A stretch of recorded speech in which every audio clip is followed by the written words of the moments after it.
नमस्ते दोस्तों। जरा सोचिए, दो पेशेंट हैं, दोनों को लार्ज इंटेस्टाइन का कैंसर हुआ है। एक पेशेंट का कैंसर बिल्कुल स्टार्टिंग स्टेज में पकड़ा गया है और कोलोनोस्कोपी से पॉलिपेक्टोमी में निकल भी गया है। कीमो भी नहीं लगा, बड़ी बड़ी सर्जरी भी नहीं लगी। अब इमेजिन करो दूसरा पेशेंट जिसका कैंसर डायग्नोस हुआ स्टेज 4 में, जब वो कैंसर ऑलरेडी लिवर में फैल चुका था। दोनों पेशेंट्स का डायग्नोसिस में है कोलोरेक्टल कैंसर्स, लेकिन स्टेज दोनों का अलग अलग है, इसीलिए इनका फ्यूचर भी बिल्कुल अलग होगा।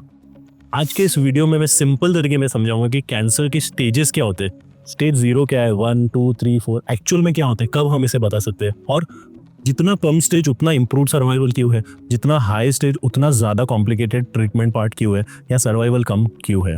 हम लोग जानेंगे कि अर्ली स्टेज इतना पावरफुल क्यों है, इतना एडवांटेज क्यों देता है, और आप कैसे इंश्योर कर सकते हो कि अगर कभी कैंसर हो भी तो उसे हम अर्लीस्ट स्टेज पे कैसे पकड़ सकते हैं। दोस्तों, मैं हूं डॉक्टर अजहर और स्वागत है आपका बेयर वाइटल्स में। मैं एक minimal access and colorectal surgeon हूं जो पिंपरी पुणे में प्रैक्टिस करता हूं। रोजाना ओटी में, ऑपरेशन थिएटर में मेरे सामने ये डिफरेंसेस आता है, early stage versus late stage. Early stage जहां हम लैप्रोस्कोपी से क्लीन रिमूवल कर सकते हैं ऑपरेशन कैंसर का, और लेटर स्टेज जहां पे ऑप्शंस काफी लिमिटेड होते हैं, नियोएडजुवेंट या फिर पैलिएटिव कीमोथेरेपी पे हमें पेशेंट को रखना पड़ता है, या फिर कॉम्प्लिकेटेड सर्जरी या फिर एक स्टोमा हमें उसे बनाकर देना पड़ता है। दोस्तों, ये वीडियो में मैंने सारे बड़े सोसाइटीज के गाइडलाइंस को एक साथ लेकर आप तक पहुंचाने की कोशिश की है, जैसे ACRS, ESCP, ACRSI, ACPGBI। इन सब का मैसेज सेम है। स्टेजिंग बताता है कैंसर कितना फैला है, जितना अर्ली स्टेज उतना इजी है ट्रीटमेंट, और जितना लेट स्टेज उतना डिफिकल्ट ट्रीटमेंट। और दोस्तों, क्योंकि मार्च एक कोलोरेक्टल कैंसर अवेयरनेस मंथ है, आज हम सिर्फ पेशेंट्स के लिए नहीं बल्कि डॉक्टर्स के लिए भी ये वीडियो लेके आए हैं, जिसमें वो जान पाएंगे कि व्हाट आर द स्टेजेस। तो चलिए एक छोटी सी कहानी से शुरुआत करते हैं दोस्तों। मिस्टर शर्मा ये एक 50 साल के व्यक्ति है जो रेगुलरली अपनी स्क्रीनिंग करवाते हैं। 45 साल से वो हर साल एक बार फिट टेस्ट करवाते हैं, एंड उस फिट टेस्ट में एक बार उन्हें पता चला कि उनका स्टूल के अंदर ब्लड है, एंड उन्होंने कोलोनोस्कोपी कराया।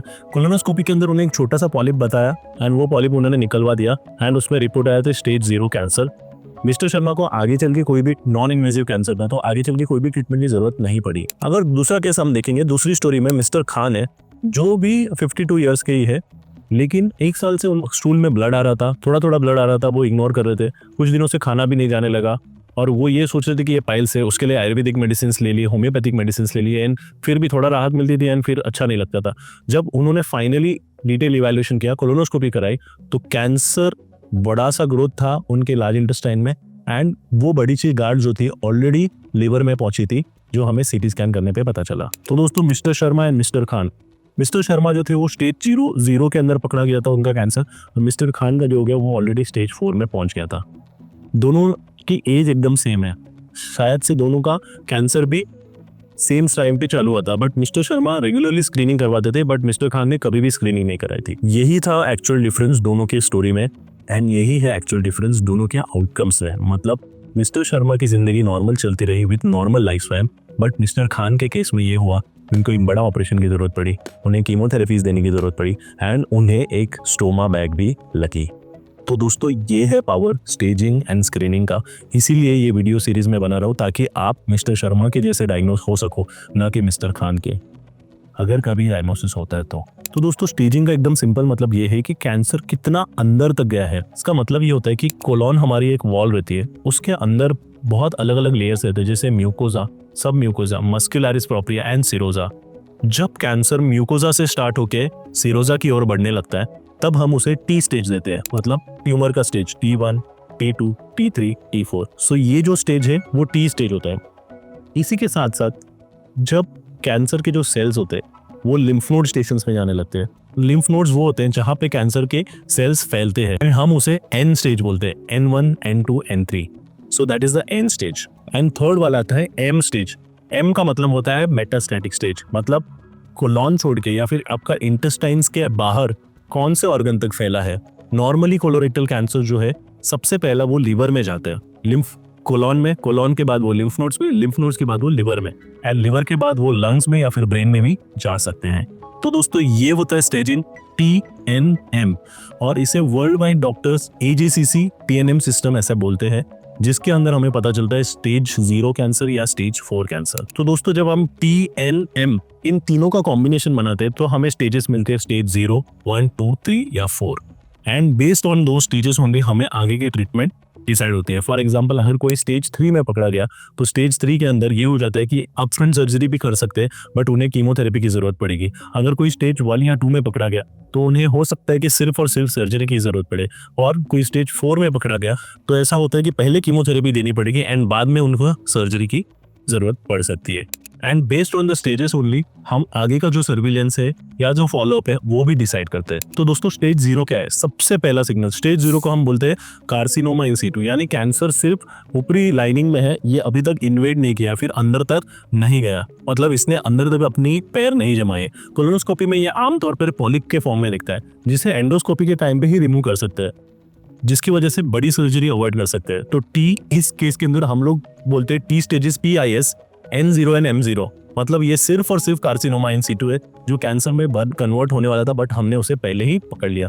तो ये है दोस्तों स्टेज 0। तो दोस्तों ये एक रीजन ये काफी है कि स्क्रीनिंग कोलोनोस्कोपी या फिट टेस्ट करवाना चाहिए, जहां से जिसकी वजह से हम लोग अर्लीस्ट पॉसिबल स्टेज में कैंसर को पकड़ सकते हैं। एंड स्पेसिफिकली कोलोन और रेक्टल कैंसर के केस में हमारे पास फिट टेस्ट एंड कोलोनोस्कोपी जैसे तरीके अवेलेबल है जहाँ पे हम कैंसर को स्टेज 0 पे पकड़ सकते हैं। इसीलिए दोस्तों कोलोरेक्टल कैंसर को अर्ली पकड़ना बहुत ईजी है, बट प्रॉब्लम यह है कि अवेयरनेस की कमी है आपके अंदर या बहुत सारे डॉक्टर्स के अंदर भी इस अवेयरनेस की कमी है। तो दोस्तों अगले स्टेज पे देखते हैं स्टेज 1। स्टेज 1 में ऐसा है कि अंदर तक आ गया है लेकिन ये आपके कोलोन या रेक्टम की वॉल को पार करके आगे नहीं बढ़ा। तो स्टेज 1 में कैंसर कोलोन या रेक्टम की वॉल में थोड़ा अंदर चला गया है लेकिन वो बाहर नहीं निकला है या फिर लिम्फ नोड्स में भी नहीं गया है, और ये कैंसर आपके सब म्यूकोसा या मस्कुलर लेयर तक पहुंच गया है लेकिन नोड्स तक या फिर बाहर के दूर के ऑर्गन्स तक नहीं पहुंचा है। तो इसे हम कहते हैं स्टेज 1। और स्टेज 1 के केस में हम लोग क्लियर लैप्रोस्कोपिक या रोबोटिक सर्जरी करके विद द नोडल क्लियरेंस हम इजीली सर्जरी कर सकते हैं।